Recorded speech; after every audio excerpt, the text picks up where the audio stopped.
My name is Adam Long. I'm an EDS instructional technology candidate. I teach economics at Sonoraville High School, and for my capstone proposal, my capstone project, I tackled the topic of using technology to boost standardized test scores.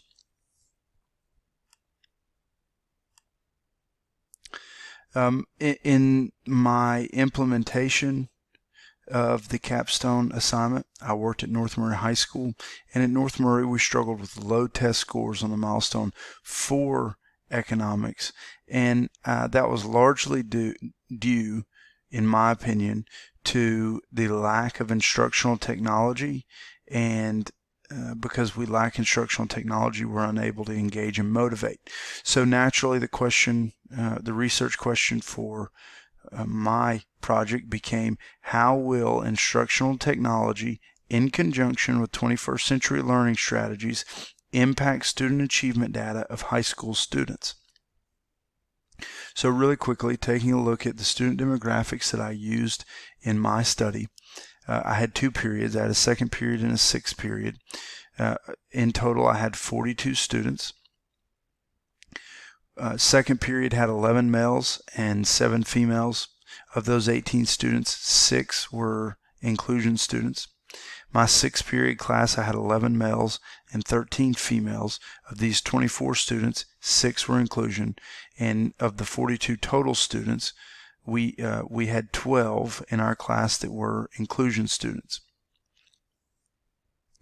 The capstone project plan was designed to measure the effectiveness of technology with 2 general education inclusion classes. Using authentic learning strategies that are supported with technology was something that was very important to me. I had learned about it through our instructional technology program, and it became a great way to enhance engagement and motivation. And within authentic learning, there is absolutely a place for a variety of instructional technology tools. Now, as we planned, or as we were going to plan the project, everything was going to be based on data from student surveys that the students would take to really kind of describe themselves, their learning environment, their feelings on technology, and their confidence of the teacher. The plan was to provide a personalized learning environment for the macroeconomics unit, and to use quizzes to remediate and review the content and check for learning gaps. By the end of the unit and the project, students should be able to understand, define, explain, and apply the concepts of macroeconomics. Now, the survey questions that were used in gathering information from the students specifically. The first question: is technology important for student learning? This is a very important question to determine their attitudes towards technology to begin with, and how open they are to learning and using new technology. Second question: should learning always be fun? I'm really curious about the environment in which my students are going to learn the best. Number 3, does the teacher seem knowledgeable about economics? This is really a question about the student-teacher relationship and their confidence in me as their teacher to teach them the correct information. And then lastly, do you feel like you know much about macroeconomics? This was an important question because we had to establish where are they now before we ever start anything, and do they and do I have an accurate picture of where they currently are before we do anything. The information was very interesting. 24% of my students claim that technology is is very important for learning. 52% said it was somewhat important for learning, and 34% said it was not important for learning. 58% reported that learning should be fun. 32% reported it should sometimes be fun, and 10% reported it should never be fun. 85% of my students believed that the teacher knew the content well. 15% believed that the teacher knew some of the material well, and none of the students believed that the teacher knew none of the material. The most interesting, perhaps, was that 12 of the students going into the macroeconomics unit or the Capstone Project believed that they knew macroeconomics pretty well. 8% believed they only knew it somewhat, and 80% believed they knew very little about macroeconomics. As far as the Capstone experience itself, most of the work was front-loaded, and there was a lot of work to be done up front. However, as the work was completed up front, it really sets the stage for the future, because when I'm actually carrying out the plan and I'm beginning to actually teach and instruct and work with the students, I have a great deal of freedom because the planning has already been done. It's just up to the execution at that point. The technology ranged from instructional videos to simulations, and it included the construction of a podcast. This is something I kind of added as we were working through the unit, and it ended up fitting in. However, there were different ideas I have moving forward. The entire project was supposed to provide personalized learning opportunities and allow me the freedom and flexibility to manage the environment, to facilitate growth based on individual needs, and to support student learning with technology. I'm not supposed to stand up at the classroom in this project and lead all of their learning with a leash. Instead, I'm trying to allow them to have control of their learning, and me just encourage them to step further and further and further and work with technology and dive deeper into the content, to ask questions, and to really take ownership for their learning.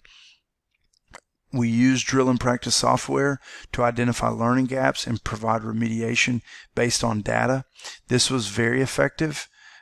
However, I overdid this, and it ended up kind of backfiring in some instances, because my students began to look for keywords, and they, instead of understanding the questions and identifying the correct terms, they really just kind of sped through a lot of the work.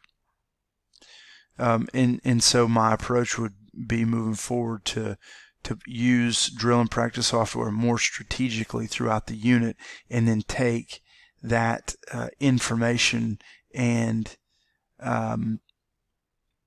teach off of it. Take that data and teach off of it. Instruction in the Capstone took place for 5 weeks and included 2 summative assessments. I already talked about the podcast, and then at the end of the unit, once we had completed all the instruction, the activities, and the assessments, or the podcast assessment, we went back and we had a unit exam. Now, getting into the unit exam results, there were 2 class periods that took this. As I stated earlier, my inclusion students in second period averaged a 60. My general ed students averaged a 67. So there's a 7-point gap there that needs to get closed with regard to general education. And with regard to the inclusion students, together they averaged a 65. There were 18 general ed students and 6 inclusion students in that second period. In the 6th period class, our inclusion students averaged a 65, and the general education students averaged a 75. So there's an even wider gap here. The total average was a 71. With the inclusion group, my students averaged a 62.5. and the general ed averaged a 70. The total average ended up being a 68. The goals of the capstone were to create 75% of the content through instructional videos. This goal was achieved and provided great flexibility for me to be able to really facilitate and engage my students throughout the instructional process. The second goal was an 80% pass rate at the proficient level or above. So basically on the unit exam, I wanted 80% of my students to score an 80 or higher on the unit exam. Instead, we had something like 75% pass from 70 and above and only 50% pass from 80 and above. The next objective was 80% pass on the milestone. However, because of the COVID-19 pandemic, this objective was unable to be reached. Finally, the last goal was to submit findings that would make a case in favor of instructional technology to my peers, and really encourage them to use instructional technology more effectively in the future. And this was done remotely or virtually because of the COVID-19 pandemic. In reflection, I learned a lot of great things. I do believe that technology is effective at enhancing student engagement and motivation. However, teachers must be strategic in how they're using technology, and it needs to be like real uses that they can have in the future. Technology requires intense structure and front-loaded planning. However, the back end of the majority of the work that they do is typically going to be easier and is going to allow teachers really to engage with their students and really connect the dots that technology can't quite do. The third point is perhaps the most important thing that I learned through this entire capstone experience. Technology alone will not solve all of our instructional problems. Technology cannot replace the teachers and the relationships the teachers have with their students. However, technology can be an incredible tool if leveraged properly. Another important point: one size does not fit all students or teachers. And this is important because not every student's going to walk away from using a technology and have all the answers. And the same for a teacher. What works in one classroom may not work in another. And so it's important for teachers to give students choices, but also for leadership to give teachers choices in the technology that they're integrating into their classroom. And lastly, teachers must be vigilant in incorporating the latest technologies and the latest technology into their instruction. We're in an era and in a time where new technology seems like it's coming out every single day. So very frequently, really probably from year to year or every couple of years, there are brand new tools that were not available a few years back that teachers can leverage to enhance the learning experience for their students and really to close all types of learning gaps. And as teachers, we must